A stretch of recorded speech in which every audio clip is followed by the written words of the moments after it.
What are these hidden genetic switches that we all have that we can turn on or off and see if I can increase the amount of fat I burn off my body, see if I can increase the amount of muscle I put on my body. If your goal is to be fit, healthy, look good naked, running is a bad choice. I'm overweight. I don't have much time. I don't have money. What would you say is the #1 dietary hack? I'm going to introduce you to the most fit 71-year-old you'll ever meet. This guy has enormous biceps, washboard abs. He's in great shape, and he's full of contradictions. This guy was a champion marathon runner who now thinks the best physical activity is walking. He had a huge supplement marketing company. Now he doesn't believe in taking supplements. He's going to offer us 3 of the easiest tips, no matter if you live in Miami Beach or the middle of Iowa, that are easy to put to work, not only to live longer, but also look really good into your 70s. I have to say this represents kind of a culmination because you and I ran into each other several years ago, and I think we regarded each other with a suspicion. I like to think of myself as kind of the king of beans, the big bean promoter. Yes. And you're a big fan of beef. Yeah, beef and beans. So we said this early on, we only differ by 2 letters. That's right. The EF in beef and the AN in beans. And beans. Otherwise, we're 99%. Yes. But I think it's a great sort of lesson in life that so often, you know, whether you're a Republican or Democrat or a vegan versus a carnivore, we tend to put these labels on people and we don't see past the label. Right. And I think we're both kind of reticent to, you know, when we kind of knew each other. But then last year we ended up in Italy for a week. Great time, by the way. Yes. I felt like we became really great friends. And when we had some time to unpack our philosophies and our, you know, professional careers of research, 99% of it matched up. No, I mean, look, life isn't about what you eat 100%. It's about part of what you eat, and it's about how you live your life. It's how much sun exposure you get, how much time you spend out in nature, how much sleep you get, how much you're willing to play, community, all of these things that you talk about and you've talked about for decades in the Blue Zones, I agree with 100%. You know, and I think those are the things that make, in addition to longevity, there's the things that make a complete life. I agree. And Mark started the Primal Kitchen. He's got a line of shoes right now, Paluvas. He a marathoner, a coach for many years. I met him in Miami here, where you don't mind me saying your age? That's fine. 71 years old. He's the most ripped guy in the gym. Everybody aspires to the condition of Mark Sisson. And we've taken a slightly different path to health and longevity, and I believe we've both arrived. We're going to promise to give you actionable tips on how you can hit 71 and be ripped and full of energy. But I want to start, Mark, with give us a little bit of your background. Can you, in sort of a Reader's Digest version, can you tell us about your past and how you've gotten to a healthy age 71? And by the way, he's exceedingly successful in life, and I know his family, his wife, and business, and how did you get to where you are today? Well, you know, it's a circuitous path. There's a lot of pivots. I grew up in a small fishing village in Maine, so I'm a original sort of New England Puritan work ethic background. I was a small kid, so I didn't play football, basketball, baseball, or even hockey, which was the big sport in Maine. I gravitated toward running. I lived like 2 miles from the school that I went to, and it was easier for me to jog to school than it was to take the bus and sit on the bus, and I'd usually beat the bus both ways in any event. So that became my means of transportation. Uphills both ways, right? Yes, exactly, in the snow with a mouthful of porcupine quills. But so I was well trained in terms of endurance as a teenager, and while I didn't play these other sports, and I was somewhat bullied. That was what you did in rural towns when we were growing up. There were bullies, and there were all of the other sort of things that we've kind of cast aside as politically incorrect. But when spring track rolled around as a freshman in high school, and I went out for the track team, and I found myself winning the mile and the 2 mile in almost every meet, I got some cred. I got some street cred. And that kind of elevated not just me in the face of my peers, but also gave me a sense of okay, I'm good at it. I could get better at it. So through my school years, and I went off to a prep school later on, and then to college, and I was on the cross country team. I was on the track team. I did very well enough that when I graduated college, instead of going to medical school, I thought I'd train for a couple of years to try and compete in the U.S. Olympic trials for the marathon. So I did that. It was an amazing learning experience. I was one of the fittest people, fit being described as looking fit on the outside and being able to perform well. But I was one of the fittest people around, but I was falling apart on the inside. And this is really the story that takes its first major pivot. I was consuming a very high carbohydrate-based diet. And by carbs, I meant anything, any kind of carbs. So bread, pasta, cereal, beer. This was the days of carbo loading. And as a runner, you loaded carbo loading. Yeah, in the 80s and 90s, they told us to carbo load and run marathons. 100%. So turns out I got sick. I got injured from all the training, from the overtraining, which ultimately prompted this book, but also from the diet. And I took a step backwards, and I kind of reviewed my life in terms of what I was seeking as a long-range plan. And it was, I wanted to be fit and lean and healthy and happy and productive. I wanted all these things that people want. And I didn't want to grind myself down into the ground by overtraining and by, eating food that was not necessarily serving me. But in those days, I had irritable bowel syndrome that was running my life. I had arthritis in my feet. I'm in my mid-20s, and I've got all this stuff. I had GERD, had bad skin, all of the hallmarks of a diet that is not working for someone. But again, because I was looking at how can I improve my performance as an athlete, I was overlooking what can I do to enhance my health at the same time. So that divergence, once I retired from competition as a result of being injured and sick, I drew upon my background. I specialized in biology at Williams College, and especially in evolutionary biology. Modern genetic science was starting to come on the scene. We started to look at everything that happened in the lab. All of the studies and research that was being done started to now focus on what is happening at the level of gene expression in these different studies that they were doing. And that hadn't really been identified as such prior to maybe 20 years ago. So in putting all these things together, my life became more about, okay, what are these hidden genetic switches that we all have that we can turn on or off? We can turn them on or suppress them based on lifestyle, based on what we eat, based on how much we move and how often we move, and based on how much sun exposure we get at what time of day, how much sleep do we get? Stress, play, community, all of these things have an effect at the level of gene expression. We call it epigenetics.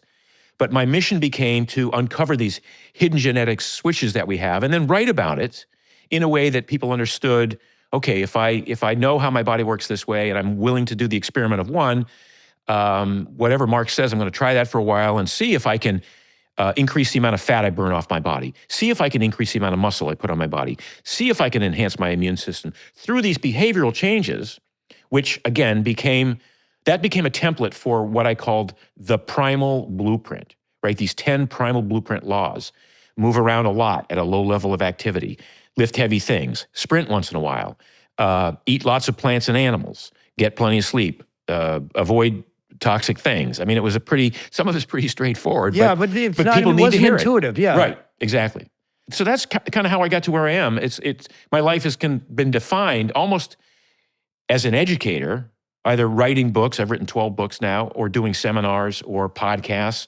I started a blog in 2006. It became the most watched and looked at blog in the world in its early days. We had 3.5 million uniques. Daily Apple? Mark's Daily Apple. Yeah, Mark's Daily Apple. Yeah.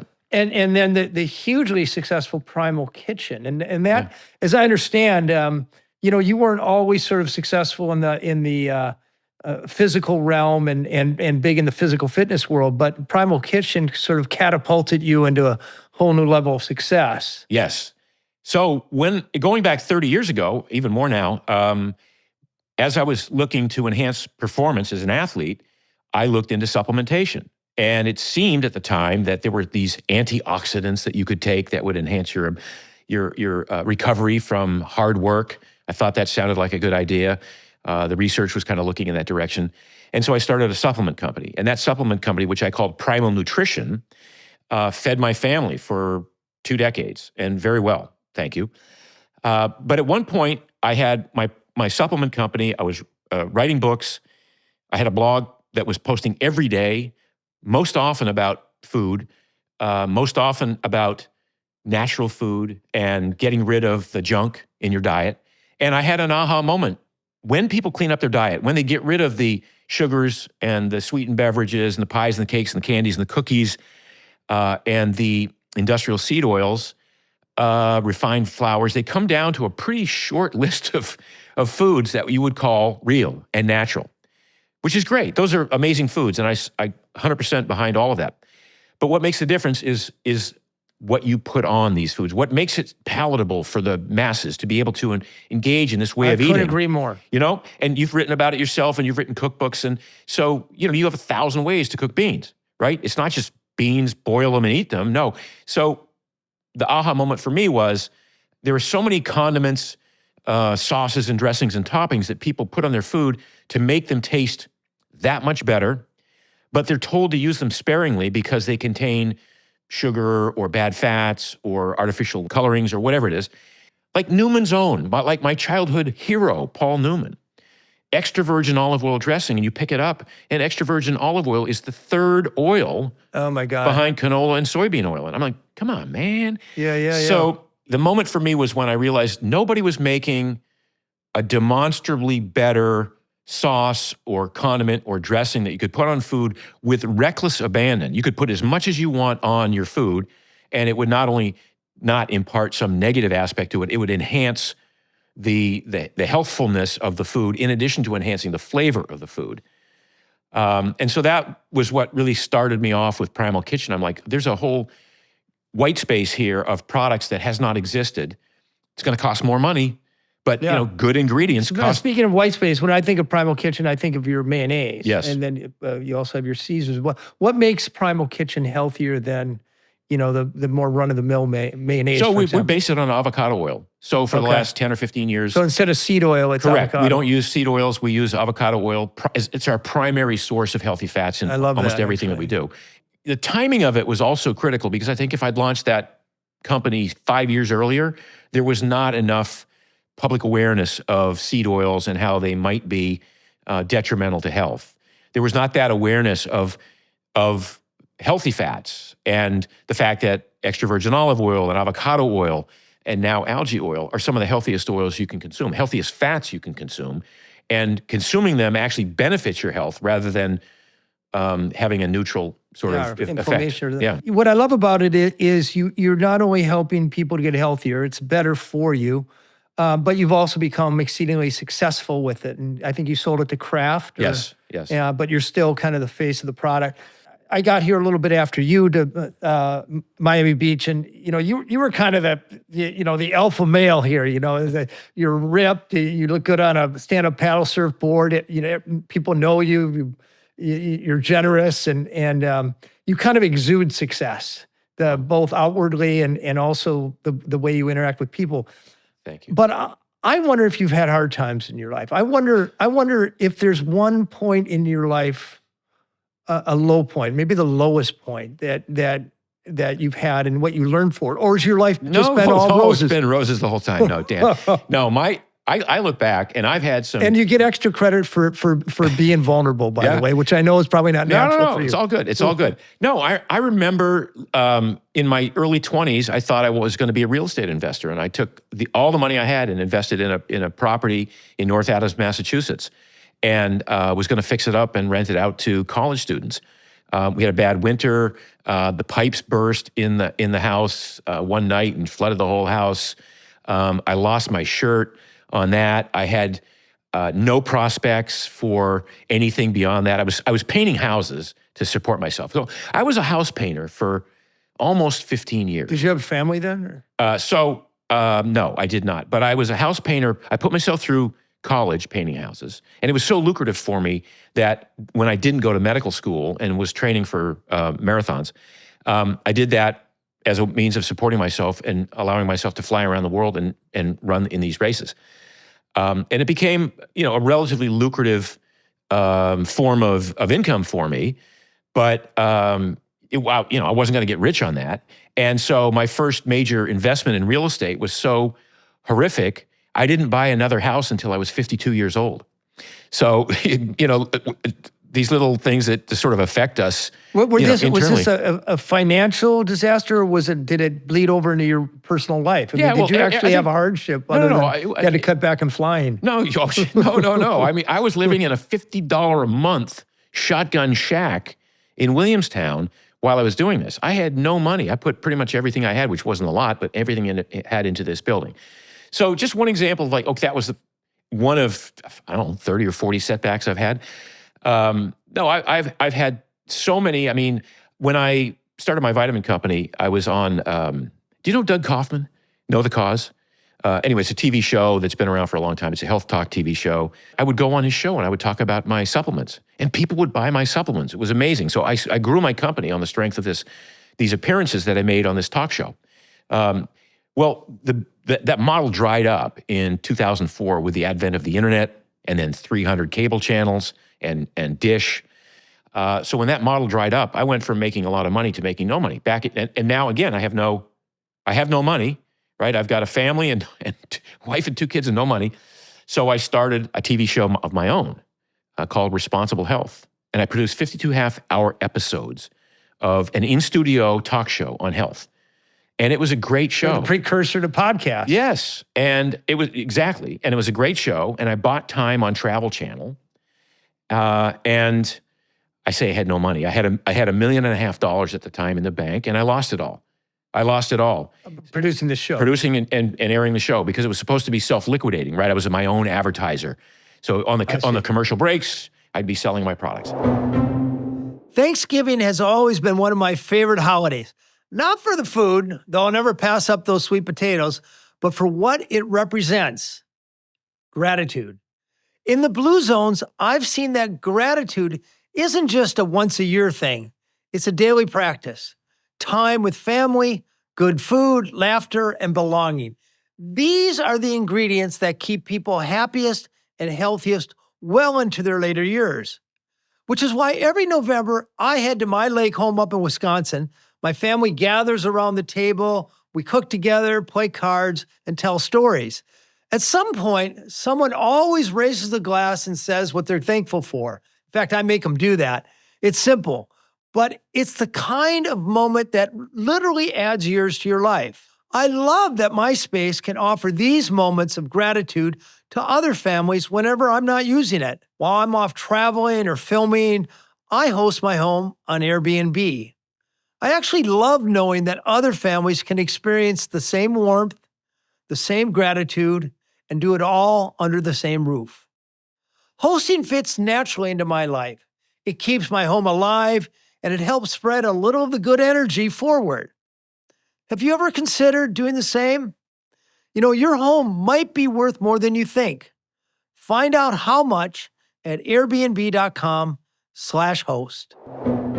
And what did you learn, Mark? What did these setbacks and these hardships, what lessons? Because I find that, I look at you as sort of a charmed guy. You're super healthy for your age, and you live a great lifestyle, and you have a wonderful family.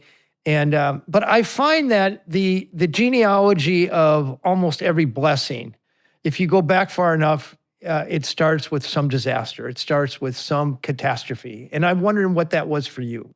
It's not a single catastrophe. It's not a single one. I would say that when I had my first job, I had a wife and 2 kids, and I had a job for 5 years. It's the only time I've ever had a job.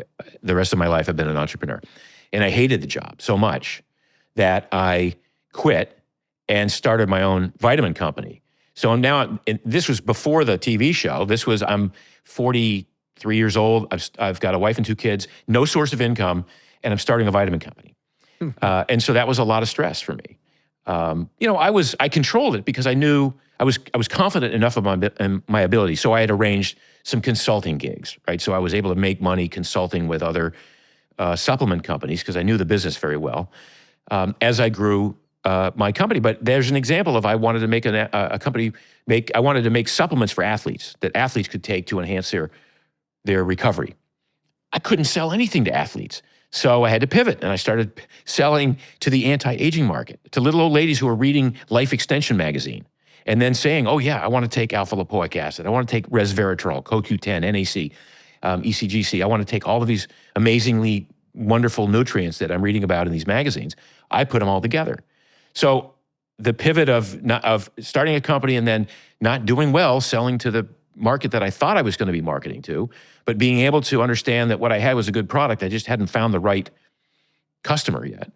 And then getting on the TV show that addressed that customer, but then having that fail and starting my own TV show and having that fail. And that's when I started Mark's Daily Apple. So in 2006, after a year of grinding this out, and I was just miserable all the time. I couldn't sleep. I'd lost a lot of money that I should not have, well, in retrospect, I'm glad I did it, but I'm glad I did everything in retrospect, Dan. Yeah, because it brought you because it brought me here. Yeah. So when that didn't work, I'm like, okay, let's regroup. I'm good at producing content. I'm great at producing content.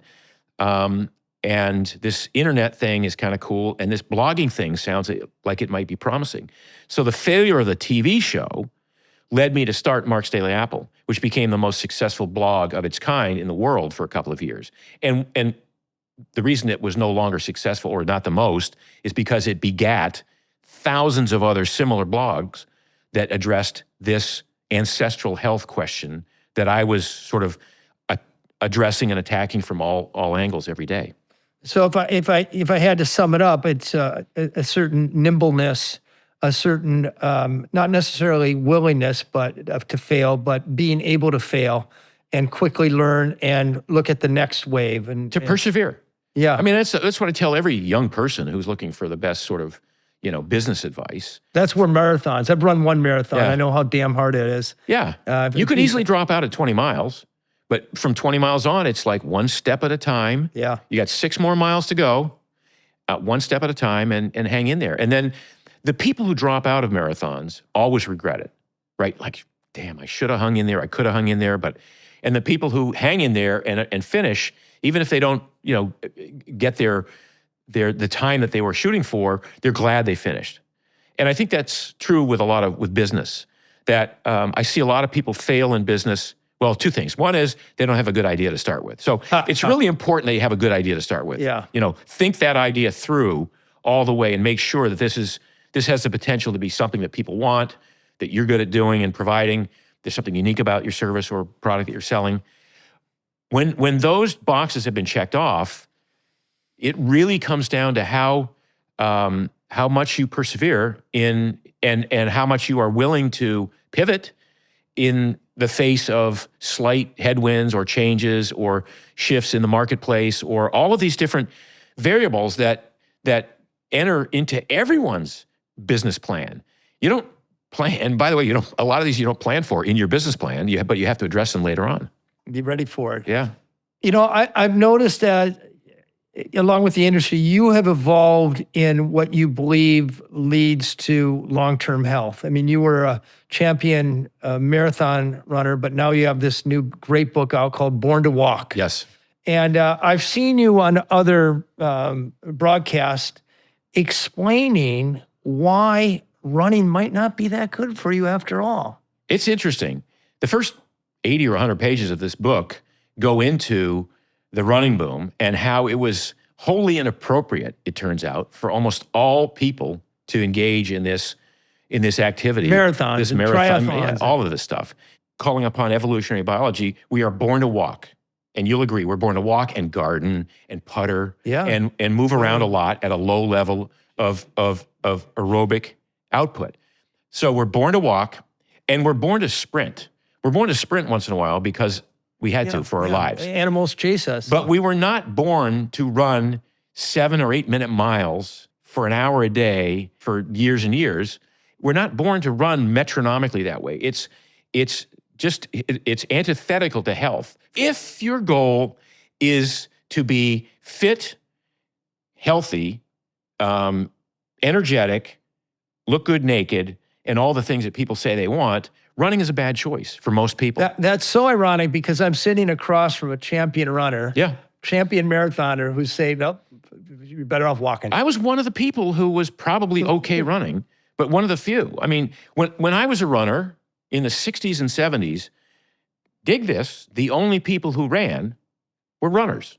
So hence my point. Pre-gym fix. Yeah, you didn't pick up running unless you were a skinny, pre-selected, high pain tolerance person. You chose run not away to from the cops, like my friends. Yeah, but it was again, it made no sense for a large person to go run, especially given the shoes that they had in those days. They were thin, minimalist shoes. I ran the first 3 years in Converse All-Stars, and Chuck Taylors. And then they invented this thick, cushioned running shoe.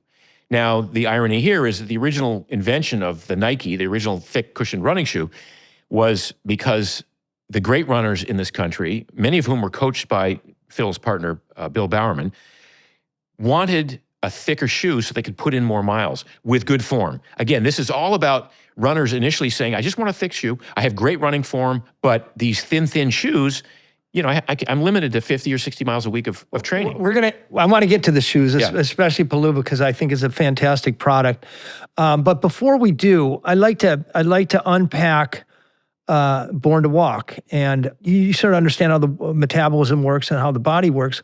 Why is it better for us to walk than it is to run? Well, most people who run, and again, I got to finish the little bit of thread there I had. Okay. So when these guys invent these thick running shoes, now anybody can put on a pair of running shoes, and with bad form, with heel striking and bad form, be excused and get through a 3-mile run or a 5-mile run or a 7-mile run. So now people are running inappropriately.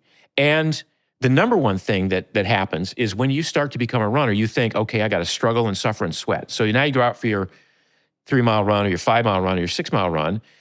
Most people are running at a heart rate that is too high to be burning fat. So they're burning mostly glycogen.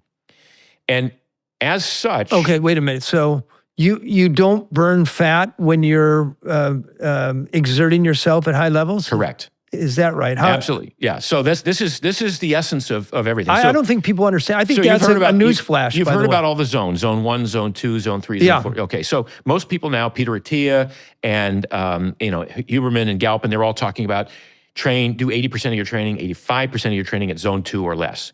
Zone 2 or less means a heart rate that's 180 minus your age. So for somebody like me, it's 71. 180 minus my age is 109 beats a minute. I should not be training at a heart rate higher than 109. Now, I'll give myself 10 beats a minute because of my fitness level and say I should not be doing any more than, I should be doing 85% of my training at 120 beats a minute or less on my heart. Now, I could run at 155 3 days a week, 5 days a week, but what's happening is I'm not burning fat. So if your goal is to burn fat, if your goal is to go out there and develop an aerobic base, build what they call capillary perfusion, blood supply through your muscles, increase the amount of mitochondria, what we call mitochondrial biogenesis, which is the place where fat burns, you do this low-level activity. So most people who engage in a running program to lose weight, first of all, they have bad form. So that we'll talk a little bit about the effect of that. But most importantly, they're running at a heart rate that's too high for them to be burning fat. Wait a minute. I think the common and obviously erroneous knowledge was that if I'm running hard, I'm expending more calories, and I have to get those calories somewhere. So here's what happens: you are expending more calories. So I'm talking about I be burning more fat? Because you're mostly burning carbohydrate calories. You're mostly burning the glycogen, which is the carbs that are stored in your muscles.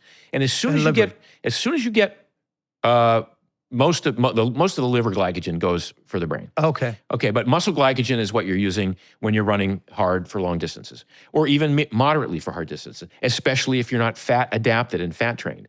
So now you're out there and you're running at a heart rate that's maybe 20 beats higher than your optimal fat burning zone, and you're burning more calories, but most of those calories are coming from glycogen, and the effect of that is your brain at the end of a race, a training run, goes, wow, we burned a lot of glycogen. We didn't burn any fat. We burned a lot of glycogen. And if we want to do this tomorrow, we have to go eat a lot of calories. And so there's this unconscious compensation that happens with almost everybody who runs in that regard. Interesting. This is fascinating. Oh, yeah. So they tend to overeat. So you see people I see people, because I made a lifetime study of this, who are 20 pounds overweight or 25 pounds or 30 pounds overweight, who've been running for 10 or 15 years and still have the same 20 or 25 pounds to lose. And what's happened is not only have they not lost the weight, they've shifted their body composition because running is catabolic. Running tears muscle tissue down. Now, running at zone 2 or less is not catabolic. It's burning. What does catabolic mean for those of us who don't? It's breaking your body down. Okay. So catabolism is breaking it down. Anabolic is building it up. You know about anabolic steroids and building muscles and stuff like that. So running is catabolic, and any amount of running in that high heart rate zone, what we call the no man's land of training or the black hole of training, where you're just practicing hurting, but you do not get any better. And most people come home from their run and they slouch over on the couch and they're, oh my God, that was valuable. I'm sweated. I'm tired. I can't even get up now. And it must have been a great workout. No, it was your body saw it as a life-threatening event. It produced a lot of cortisol. Cortisol is a fat storage hormone. Your brain is going, we're going to have to eat more food to replenish the glycogen that we lost. The body does not think that way. The brain does not think that way when you're just burning fat. When you're burning fat, the brain and the body go, we have 300 miles worth of energy stores on even a skinny person like me to be able to walk, even jog slowly, and not tap into those glycogen stores and not incur this hunger thing. So one of the many benefits of walking is that you burn fat. It's anabolic, it's not catabolic. And so it's building you up. It's strengthening your gait and the muscles in your feet. It's having all of these positive benefits. Look, we're born to walk. That's the title of the book. Our bodies expect us to walk. Our genes expect us to be moving. We're bipedal. We're one of the few bipedal animals on the planet. Yeah. Like, how do we not fall over every 5 minutes? We're only on two feet. Let's bring this home for people, though. Let's say I'm a 40-year-old housewife from Iowa. My name's Judy. I'm 20 pounds overweight. Yeah. And I'd like to lose some of this fat. How much should I walk? Yeah. So you won't lose the fat walking. Okay. That's the bad news. The good news is you lose fat. 80% of your body composition happens as a result of how you eat. You have to develop metabolic flexibility. So my first 7 books were on metabolic flexibility, on how to develop this ability. The Primal Blueprint books. Well, the Primal Blueprint, the Keto Reset Diet, 2 meals a day, Keto for Life.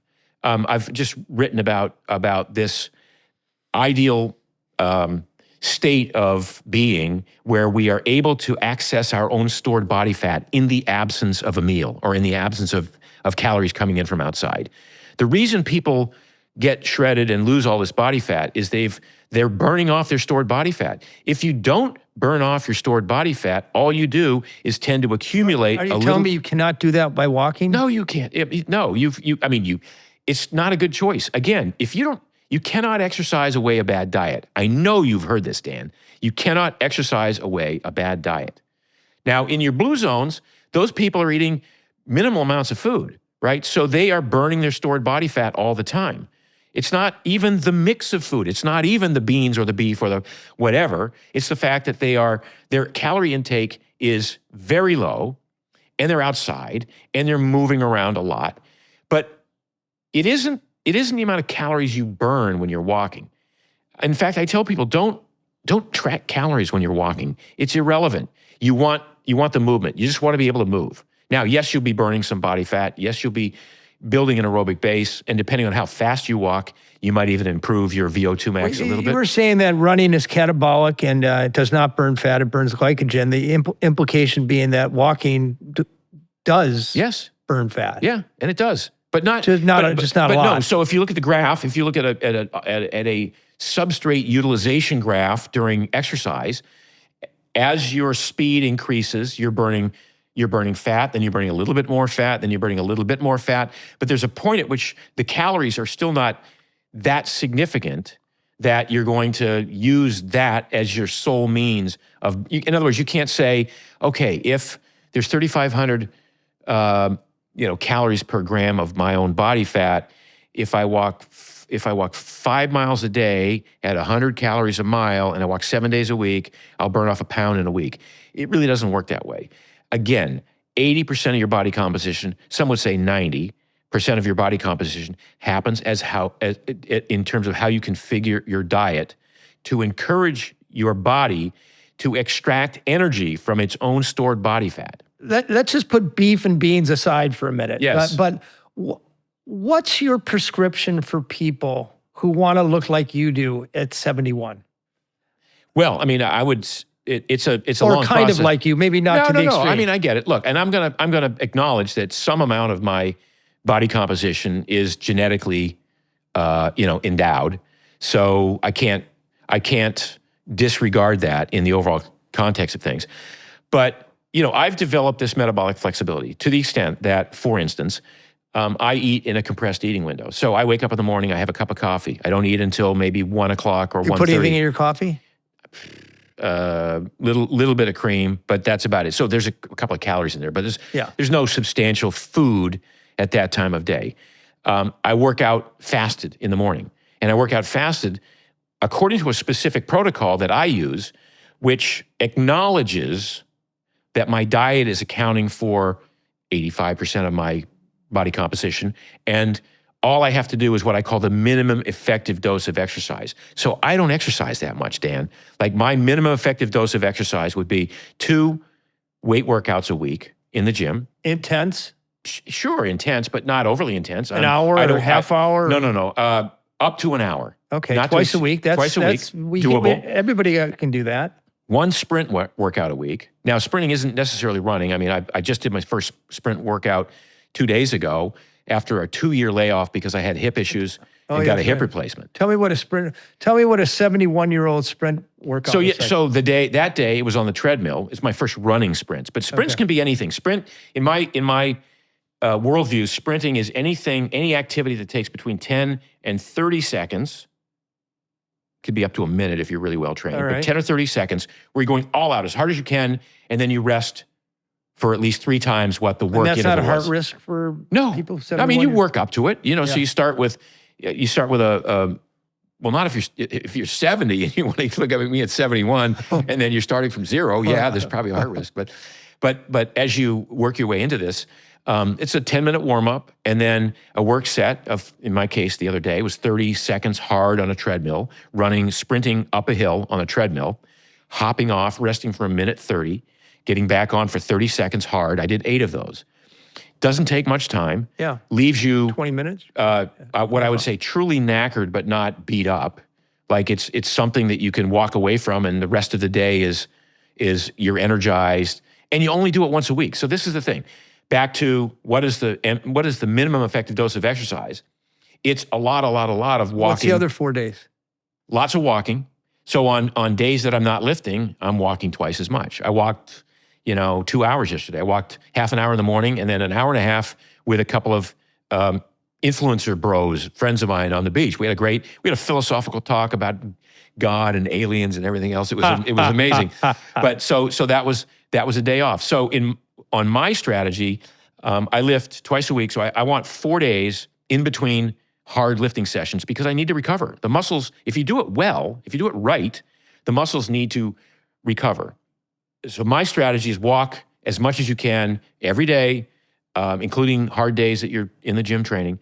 And then on days that you're not training hard, walk more, because it all adds up to a stronger, more balanced person and physique. So lift twice a week, sprint once a week. And then in my case, because I used to be an athlete, I still sort of feel like I am. So you know that once a week, Peter and I, our friend Peter Fioretti, we go out and do a hard ride on the hot sand in Miami. And we did one a couple of days ago. And it's a wicked workout. It's a wicked workout. And what I'm doing on that day is that's my race. So I'm training as if I'm getting ready for a race once a week. Now, in the old days, I would have done that hard sand workout every day, sometimes twice a day. And I would not have benefited. It would not have served me well. So now going out once a week and putting all the component parts, the time I spent walking and building an aerobic base, the time I spent in the gym lifting weights and making my legs and my arms stronger, the time I spent sprinting and boosting my VO2 max, now I get to put it all together in this one hard bike ride that Peter and I do. That's been my kind of go-to training and racing strategy. I don't race in formal races anymore. My ego is too fragile for that. Let me ask you to critique. So, I found these blue zones where middle-aged mortality is about half that of what it is here in the United States. I mean, in other words, people live about 10 years longer at age 60 than we do in the United States. None of them go to the gym. Yes. Nobody runs a marathon. That would be silly. Yeah.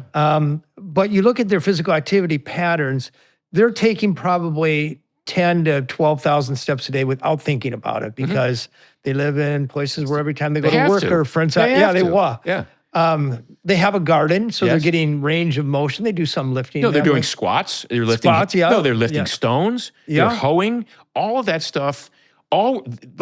That would be the ideal scenario, and that would create an incredibly. Occasionally a goat escapes, and they got to lug that thing back or whatever. Sprint after your goat. How different is that? Sort of it's the same. Yeah. It's the same. So going back to the primal blueprint, which is move around a lot at a low level of activity, like literally one of the first laws. And that's what they do. They're moving, they're doing their 10 or 12,000 steps. They're puttering in the garden, lift heavy things. Okay, we have to go to the gym because we don't have a goat to haul back, or we don't have big stones that we're kind of getting rid of, or we're not building a stone fence, or we're not, sawing logs, or we're not chopping wood. So that's what we do in the gym. We're recreating this expectation, this experiential expectation that our genetic recipe has of us, that forged through 2.5, some say 3 million years of human evolution. And here we are today with the same gene set that we had 100,000 years ago. We're just not doing all the things. So we recreate it in the context of a gym. But it's all the same stuff.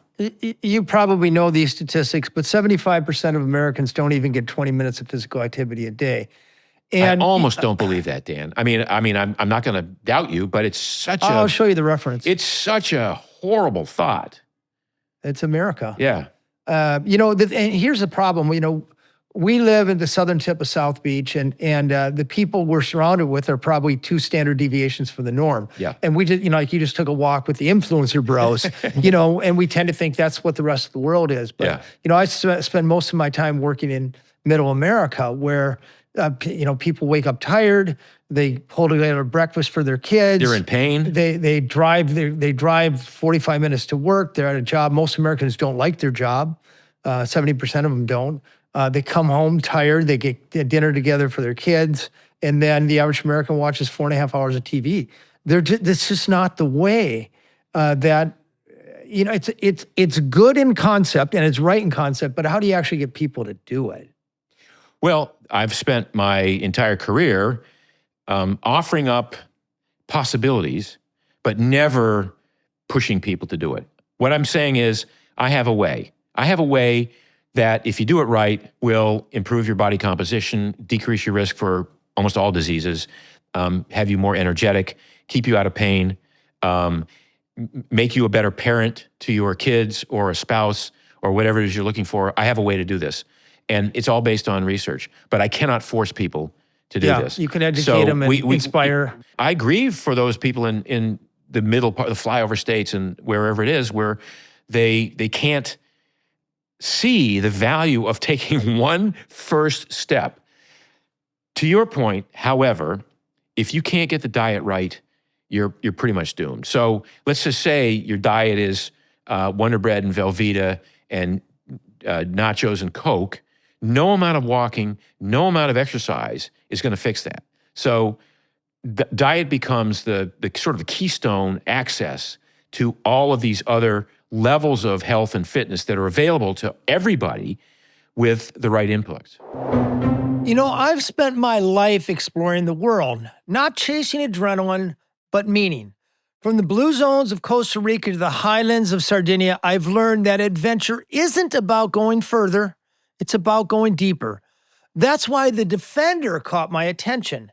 It's not just built for the toughest roads, it's designed for people with a purpose.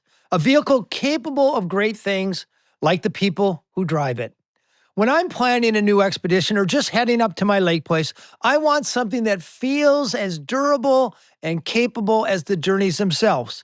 The Defender, whether the two-door 90, the 110, or the 8-seat 130, gives you the confidence to explore wherever your path leads. Because adventure isn't just about conquering the landscape, it's about connecting with it. Explore the Defender at LandRoverUSA.com. What would you say is the number one dietary hack? If I'm live in Iowa and I'm overweight and I don't want to be overweight. I don't have much time. I don't have money, but I'll do one thing. What would it be? Get rid of sugar. Get rid of sugar. Yeah. When do you get all your calories in? So 1:30 I have lunch, small lunch.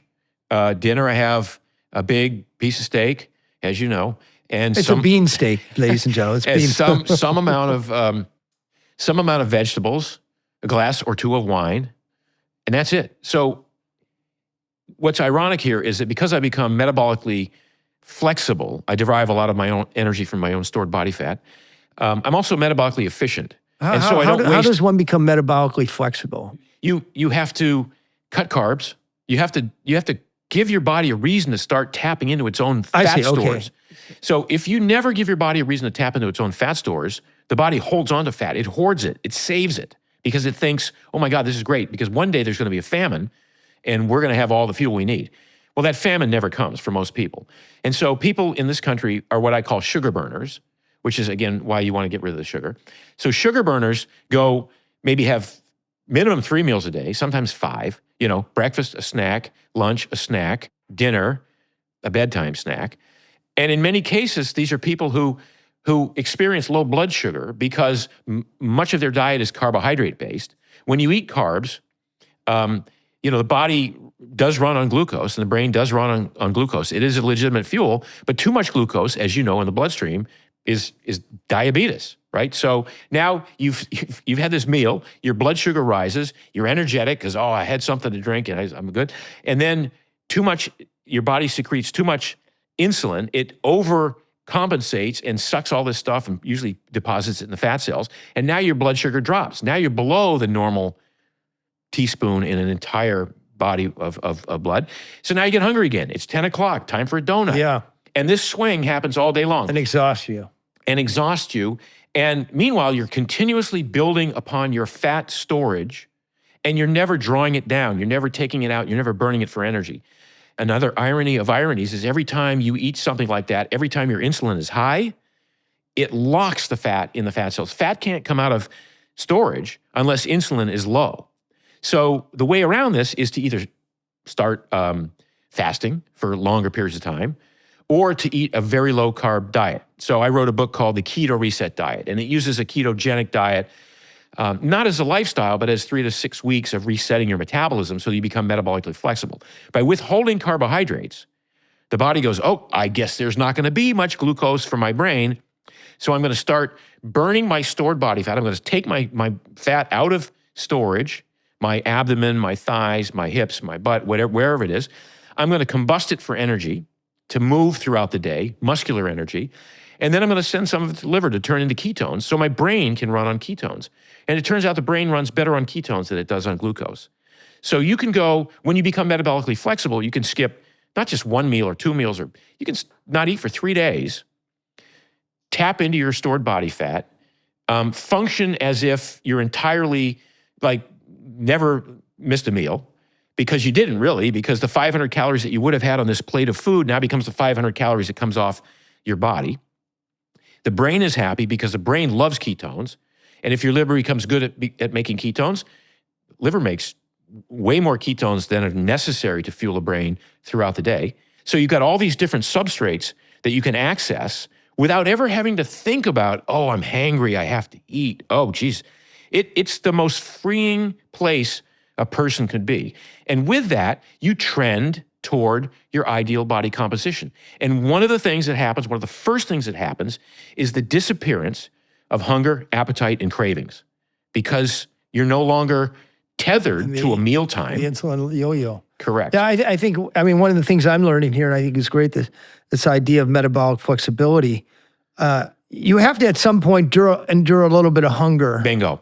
You got to do the work. You have to be willing for a couple of days to endure some discomfort. You're not going to die. It's not going to be painful. It's just going to be uncomfortable. They talk about what they call the low-carb flu, which is a couple of days where you feel kind of like as your body is kind of getting used to the fact that there's not going to be carbohydrate at every meal. There's not even going to be a lot of meals.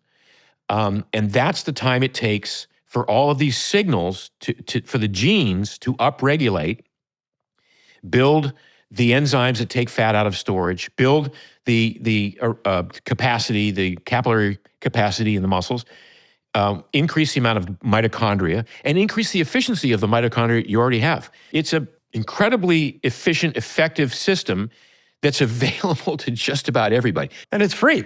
And it's free, yeah. Now, if you're a morbidly obese 50-year-old who has never done anything like this before, it's going to take time. You can't turn this around in 6 weeks. No, it's good. Before we completely throw carbohydrates under the bus, I think the word carbohydrate is the worst word in the nutritional dictionary because, and this is a little bit from a Blue Zone point of view, but I 100% agree with you. Probably the most toxic food in our food environment is sugar and ultra-refined carbs in donuts and cookies. Yes. And, on the other hand, tubers and beans and nuts, those are carbohydrates too, by the way. And they're complex carbohydrates. And I would argue that they're the healthiest.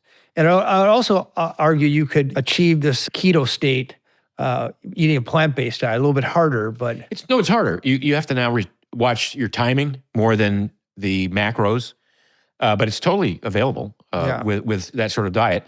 And, to your point, when we talk about carbs, there are different types of carbs. So sugar, avoid the sugar, the refined starches and things like that. But, the carbs that are in broccoli or Brussels sprouts or any green leafy vegetables or any bell peppers, those are what I call free carbs. They're locked in a fibrous matrix. So they don't dump into the bloodstream quickly. They sort of leach slowly into the bloodstream, which is exactly what you want from a carb source. So look, all these foods exist on a spectrum. Some nuts are like macadamia nut is the greatest nut ever invented.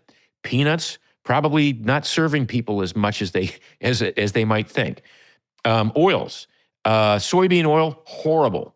High oleic sunflower oil, pretty darn good, even though it's a seed oil. And then olive oil and extra virgin olive oil and avocado oil, really good. So it's not like it's just black or white. There's some of these exist on a spectrum such that you choose to eat them knowing that it's worth the gustatory experience right now to have this because the cost is not that bad.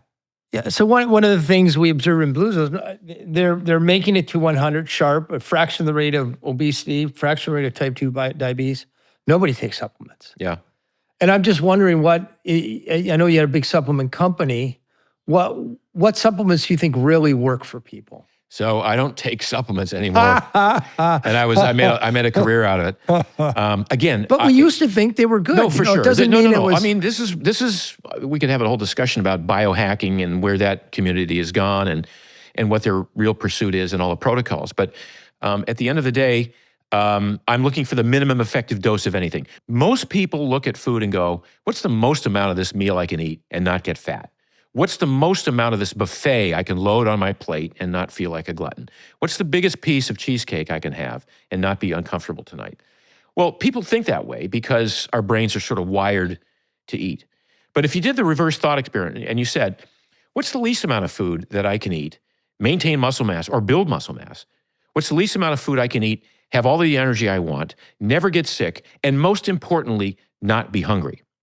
Because hunger kills everything. And what I've discovered with metabolic flexibility is I need 30% fewer calories than I thought I needed as recently as 10 years ago to thrive. Now, I'm not sacrificing anything. I never go hungry. I mean, I might say, oh God, it's time to eat. I forgot to eat today. But I never make myself hungry. I never put a bite of food in my mouth that doesn't taste great.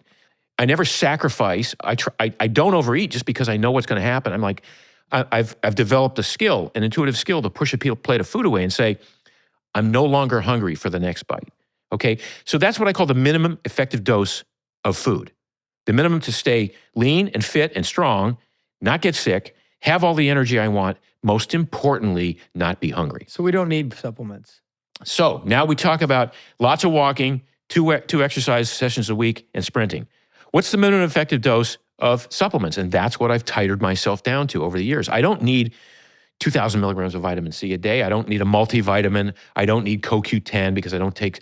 So all of the things, and I think what happens is when you start taking scads of multivitamins, you throw off the balance. So many of these they interfere with the intricate workings of other systems. And so you don't know if you've added one more thing, you've added NAD into your program now, or, methylene blue, whatever it is you're doing, that you might be throwing something off. So my new approach is, what's my minimum effective dose of supplements? And for me, because I'm out in the sun a lot and I don't convert to vitamin D as well as I would think. I mean, my genetic testing reveals that. I take supplemental vitamin D. I take collagen because I don't get enough collagen in my regular meat that I eat. And I think collagen should be the fourth macronutrient. I think it stands alone as a nutrient. So I take collagen on occasion. And I take creatine. And creatine is just something I have fun with. It's a muscle enhancing, sort of makes your workouts stronger. But those are the three things that I take. And I don't take really any other supplements. The longevity bros right now are all down on wine, alcohol. God. And yet you don't get us started. So you're a studied expert on health, and yet you drink wine. How does that score with the? Everything I do is contemplated to enjoy my life, Dan. I don't do this just to live longer. I live my life every day almost as if it's my last. And in terms of wine, I just love wine. And I've found a wine. We both know Dry Farm Wines, this company that curates wines for its zero sugar content, lower alcohol, lower tannins, so you don't get any sort of headache, although I've never gotten a headache. I mean, I drink 2 glasses of wine every night, have for probably 35 or 40 years. Do you think it's maybe healthy for you in some way? I do. I mean, it's a ritual. I mean, I think for me, it's part of dinner. Like, I think it enhances my digestion. So I would not drink water with a meal because I think it dilutes digestive juices. I drink wine. It's got a lower pH. I like the fact that it takes a little bit of an edge off the day. I don't deal.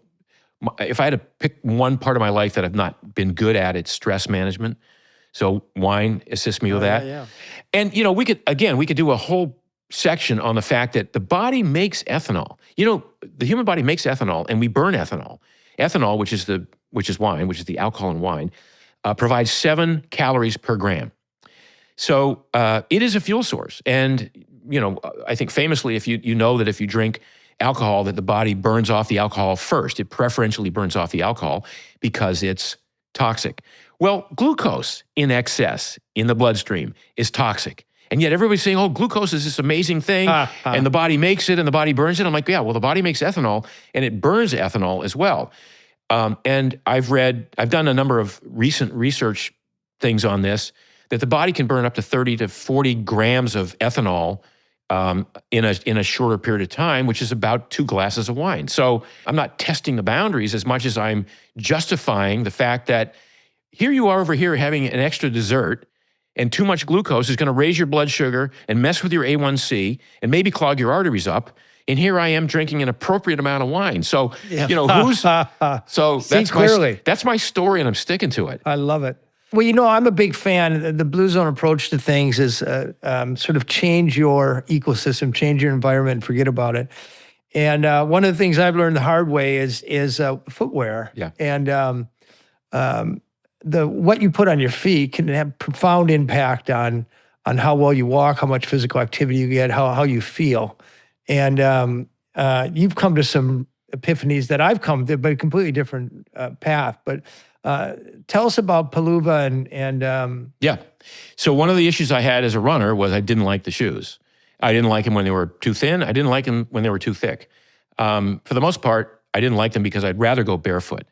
I've always wanted to go barefoot. And as a kid, I grew up running around grassy fields barefoot. So about 2007, I became an early adopter of minimalist footwear. This is when the concept of minimalist footwear started coming on the scene. Coincidentally, our friend Christopher McDougall wrote a book called Born to Run.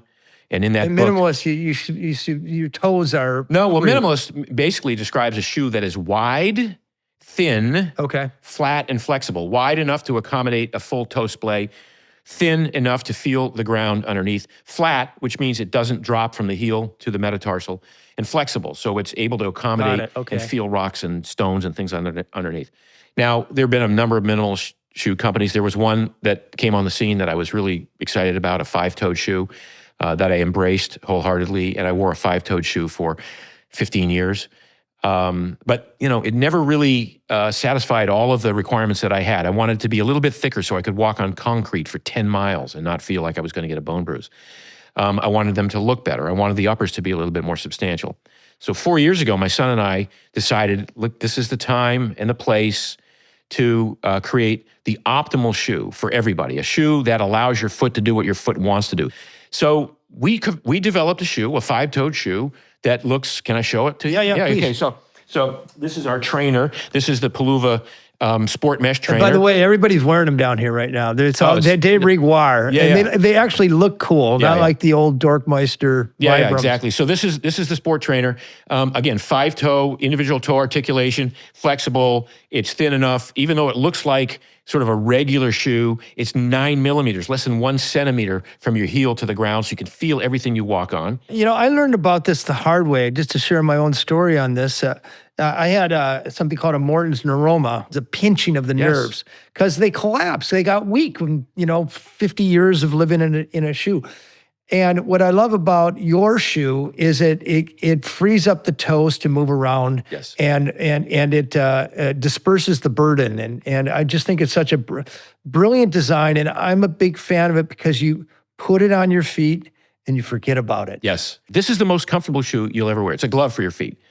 Oh yeah, it has benefits as well, right? It's going to improve the intrinsic muscles of your feet. So those muscles that are now been cramped and stuck together and wrapped up with an arch support for 30 or 40 or 50 years, now we have no arch support, so your arch is going to have to work. That's a good thing. You want your arch to build itself back up. Your arch, that whole area of the foot, it's a muscle. Simple things like this. Don't run in these shoes. Feel it just thinking about it. Yeah, don't run in these shoes. Walk in these shoes, and every step you take is going to relax, realign, and strengthen your feet. So in your 60 years plus of being involved in the physical fitness world, what are your 1 or 2 or 3 pieces of advice that the average person in Iowa, the average American can take away? What are the 3 most important and most doable things people might think about if they want to get healthier, live longer, live with more vitality? Yeah, I think it's easy. I think the 3 of them are clean up your diet. In other words, eat natural. Eat as naturally as you can. So no processed food. No processed food. So that means no sugary beverages, no added sugars, no pies, cakes, candies, cookies, but even not so much pasta. Beans are great, right? Natural foods. Eat naturally, either a Mediterranean diet or whatever a natural paleo primal diet would be for you. Blue Zone diet might be all right. Blue Zone diet would probably work for most people. So that's number 1. Get your diet cleaned up. That's the lowest hanging fruit of all. Number 2, walk. And when I say walk, it's like it sounds so counterintuitive, like walking. What is that going to do? Yeah. And by the way, many people who are overweight and who are in pain say, "Well, I don't want to walk because it doesn't do anything. It's useless." No, it's better for you to walk than it is to run. So if you say, "Well, I can't run because I'm in pain, and I don't want to walk because it's useless," no, walking is the quintessential human movement. We should be doing it as much throughout the day as we possibly can. Like 5 10-minute walks spread throughout the day is probably more valuable than one 50-minute walk done once a day. I would agree. Okay, so clean up your diet, walk, and sleep. Get your sleep dialed in. So that means go to bed at a reasonable hour and wake up at the same time every day. Try to wake up naturally without an alarm clock. Get, I don't know, minimum of 7, probably no more than 9, some nice window that everybody kind of finds there. But those are the 3 things: sleep, walk, and food. All very Blue Zones. It's evolved quite away from the days of run marathons and carbo load. Yeah. And but I think we've finally arrived. Mark, I can't thank you enough. Great advice, and most of it meshes perfectly with Blue Zones. And what doesn't, hell, you might be right. But tell us how people can reach you, how they can interact with you, how they can get the shoes, get the Born to Walk book? Great. So Born to Walk, available on Amazon and any bookseller. By the way, it's like a 5-star review. I looked at it. 170 people reviewed it. It's a very well-received book. Thank you. So that's on Amazon. Peluva is Peluva, peluva.com. It's the site where we sell our shoes. You can only buy it online. My own personal Instagram site is Mark Sisson Primal. And you'll see some shirtless shots of me there once in a while. But otherwise, I dispense pretty good advice. Note to self, girls. I dispense pretty good advice on a regular basis there. Yeah. Perfect. Well, thank you for sharing your wisdom here. I regard you as, even though you didn't sign up for it, I regard you as a mentor of sorts. So thank you for sharing with the rest of us here. My pleasure. Great to be here. And we'll see you when you're 100. Yeah.